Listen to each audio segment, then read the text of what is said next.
is really finding the balance between what the funder wants to fund versus what the community needs.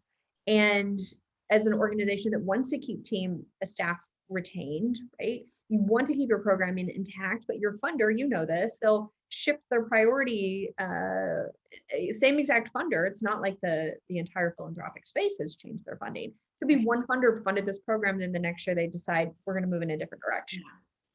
So how do you do that? Yeah. I think that there's a couple different things. I think that the way that some, and I'm sure you know this, the way that some sort of fiscal processes make sense to funders does not really make sense for an organization or community. Mm-hmm. So, and I would use sort of the annual grant cycle as an example. Like, I understand the utility of that from like a operational, like how do we keep a process?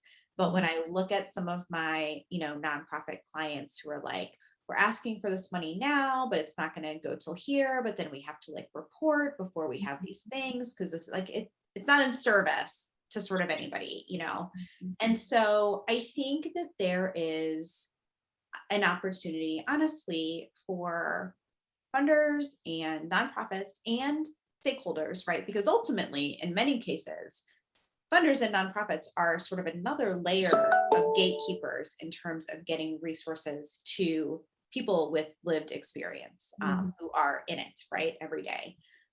How do we get to a point where everyone has a seat at the table? We are able to listen without ego, without the layers of power that are there, and then take a couple risks, One example that I've really been thinking about recently is the Rob Lee Foundation. So the Rob Lee Foundation is a local foundation here in St. Louis.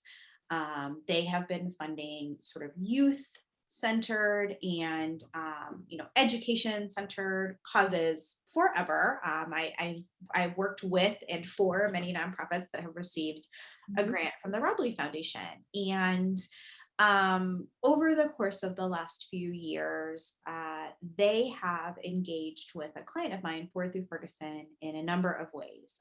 They have gone through some of Ford through Ferguson's trainings on systems inequity, on racial inequity.